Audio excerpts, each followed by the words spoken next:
what's your emergency? I was walking down the street and I saw a fight break out. One of the guys is hurt and the other one ran away. Are you still at the scene? Yes. What's your location? 218 Indian Oaks Drive. This is dispatch. We have a 1010 at 218 Indian Oaks Drive. 10-4.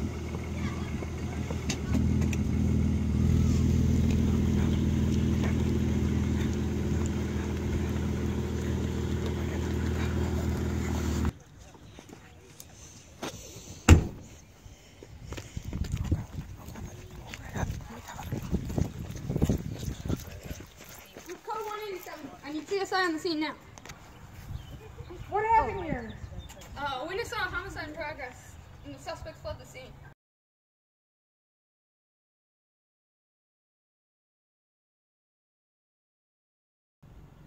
Before the body is taken away, rigor mortis post-mortem stiffening of the body's muscles was collected by bending various parts of the body. Algor mortis, process by which the body cools after death, was measured with a thermometer, and after putting it through the algor mortis equation, time of death was put at roughly an hour ago. Liver mortis, discoloration of the skin due to the pooling of the blood in the dependent parts of the body, was determined to not have set in yet. There are no bugs on the body at the scene, and the outside temperature is recorded. Eyes are removed from the scene already. Take your shoes and evidence and I'll start prosecuting the scene. All right.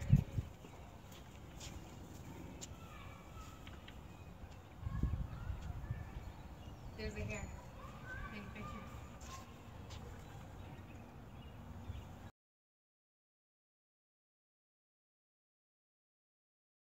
The hair is put into a bag using tweezers. Here's a weapon right by the tree. You have blood on it.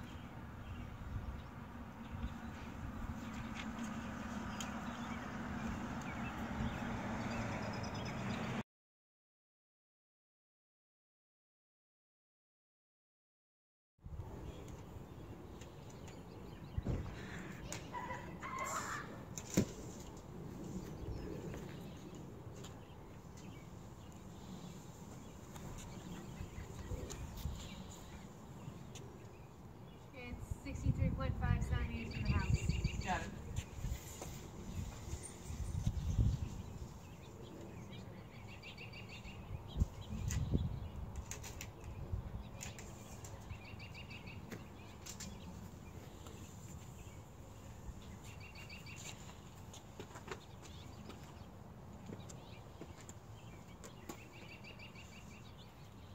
And 91.4 centimeters from the door. All right.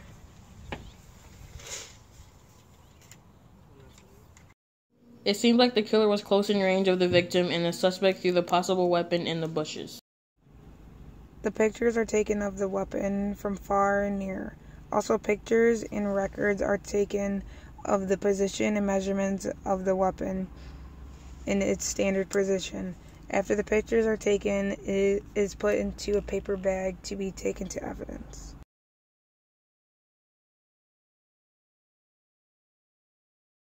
There is blood evidence in the grass that might contain some good DNA. Deoxyribonucleic acid evidence. Let's take some samples. The recorder is seen taking samples, putting each one into a different bag as the other is assisting to get the samples and mark the bags of where the samples are from. CSI member and recorder collect all known and unknown samples at the scene.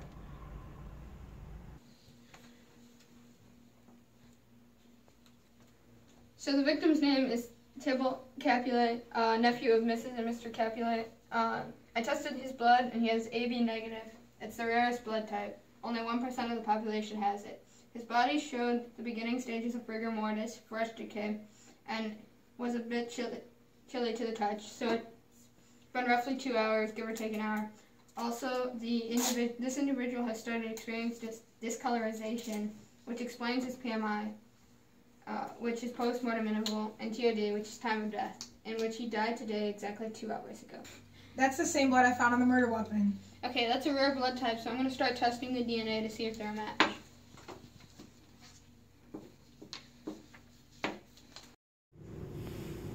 Forensic pathologists test to see if the two DNA blood samples are a match by starting to extract the DNA from chromosomes, quantifying to make sure there's enough from the testing, and amplifying the DNA to profile the two blood samples through CODIS, in short tandem repeats, STR.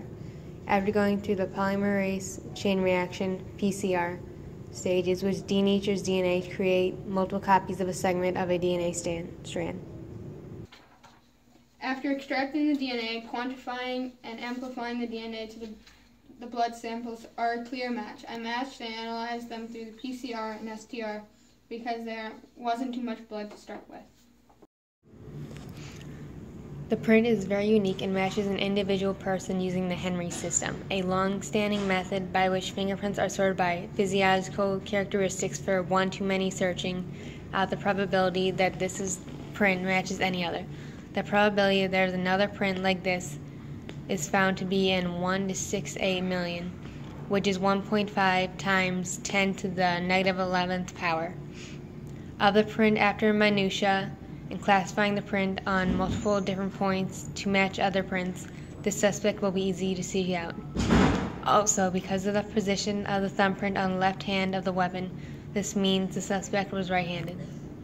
Unclear fingerprint dusted from the weapon, and it doesn't match anything in the integrated automated fingerprint identification system database, but it's very unique because there is a cut and it has an owner loop, a loop in the fingerprint that stems from the same side of the arm where the owner is positioned. Let's process the big weapon to develop the print. Not very much of a big weapon to me. It looks like a kitchen knife. Who stabs someone with a kitchen knife? Knives can be matched to a crime if the wound matches the shape of the knife or if DNA evidence on the knife matches that of the victim. The knife wound could help tell whether the suspect was left or right-handed or the way the suspect attacked the victim. This weapon was used by the suspect, pierced the victim's heart right through the middle. The weapon that was used was a knife that matched the stab wound. The blade matches the wound. There's blood on it, and it sure isn't a bullet wound. The knife was found near the scene, and even though this wasn't a gun, there was cast off. He was stabbed in the heart's main artery, which splattered all over. Tybalt died after he hit the ground when he was stabbed. The blood spray suggests he was stabbed at close range, less than a foot away from his attacker. A stab wound is generally defined as a wound that is deeper than it is wide. That would make sense. With all the information we obtained so far, also whatever the suspect was wearing would have small droplets of blood on the sleeve of the shirt because of the cast off, and the suspect would be right-handed from the looks of the wound. Did the witness give the names of the possible suspects? Yes, I'll make a few calls to get the prints analyzed today. Hello, are you Romeo? Yes? I'm Officer Eisminger from the Minnesota Police Department. How can I help you? Please turn around. There's a warrant out for your arrest. For the murder of Tybalt. Capulet. I think that's good there. You have the right to remain silent. Anything you say or do can and will be used against you in a court of law. You have the right to an attorney, and if you cannot afford one will be appointed to you. Do you understand these rights? Yes, and I can't afford one. We're about to start. We are going to videotape that. Is this okay? Yeah. Can you please state your name and date of birth for the record? Romeo Montague, July 18th, 1999. What can you tell me about yourself? Well, I am an only child, but Benvolio is like a brother to me. Where do you like to hang out? Me and my cousin hang out in Manuka. Where were you the last few days? Well, I was just hanging out with different people. Where in Maneka? Near the school, like everyone else. What people were you hanging out with, and at whose house? I was with Mercutio and Benvolio. Do you know whose house you were at? Well, I was at the park. Let me have both the hairs so I can compare them underneath the microscope. Here, take them both.